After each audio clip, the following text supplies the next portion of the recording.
ओशो कहते हैं एक आदमी मरने जा रहा था। जिस नदी के किनारे वह मरने गया वहाँ एक सूफी फकीर बैठा हुआ था। उसने कहा, क्या कर रहे हो? वह कूदने को ही था। उसने कहा, अब रोको मत, बहुत हो गया। जिंदगी में कुछ भी नहीं, सब बेकार है। जो चाहा नहीं मिला, जो नहीं चाहा वही मिला। परमात्मा मेरे खिलाफ है तो मैं क्यों ही स्वीकार करूं यह जीवन। उस फकीर ने कहा, ऐसा करो, एक दिन के लिए रुक जाओ, फिर मर जाना। इतनी जल्दी क्या? तुम कहते हो तुम्हारे पास कुछ भी नहीं। उसने कहा, कुछ भी नहीं। कुछ होता तो मरने क्यों आता। उस फकीर ने कहा, तुम मेरे साथ आओ, इस गांव का राजा मेरा मित्र है। फकीर उसे ले गया। उसने सम्राट के कान में कुछ कहा। सम्राट ने कहा, 1 लाख रुपए दूंगा। उस आदमी ने इतना ही सुना।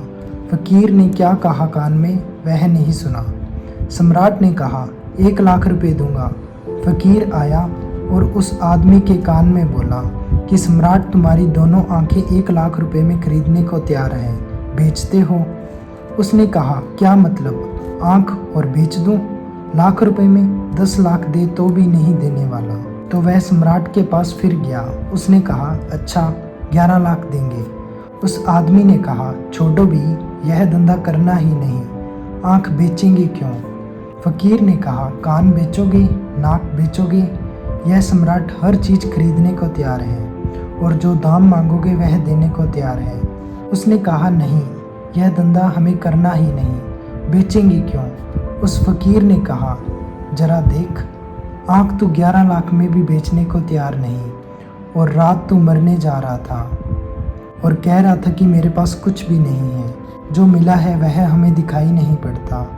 जरा इन आँखों का तो ख्याल करो, यह कैसा चमत्कार है। आँख चमड़ी से बनी है, चमड़ी का ही अंग है, लेकिन आँख देख पाती है, कैसी पारदर्शी है। असंभव संभव हुआ है। ये कान सुन पाते संगीत को, पक्षी के कलरव को, हवाओं के मरमर को, सागर के शोर को। यह कान सिर्फ चमड़ी और हड्डी से बने हैं। यह चमत्कार तो देखो, तुम हो। यह इतना बड़ा चमत्कार है कि इससे बड़ा और कोई चमत्कार क्या तुम सोच सकते हो? इस हड्डी मांस मज्जा की देह में चैतन्य का दिया जल रहा है। जरा इस चैतन्य के दिए का मूल्य तो आंको। नहीं, लेकिन तुम्हारी इस पर कोई दृष्टि नहीं। तुम कहते हो हमें 100 रुपये की नौकरी मिलनी चाहिए थी, 90 रुपये की मिली, मरेंगे, आत्महत्या कर लेंगे। कि होना चाहिए था मिनिस्टर, केवल डिप्टी मिनिस्टर हो पाए, नहीं जिएंगे। कि मकान बड़ा चाहिए था, छोटा मिला, अब कोई सार रहने का नहीं है, अब दिवाला निकल गया। कि अब बैंक खाता खाली हो गया, अब जीने में सार क्या है।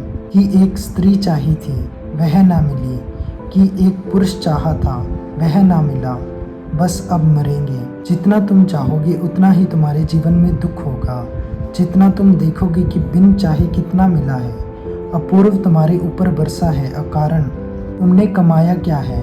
क्या थी कमाई तुम्हारी जिसके कारण तुम्हें जीवन मिले?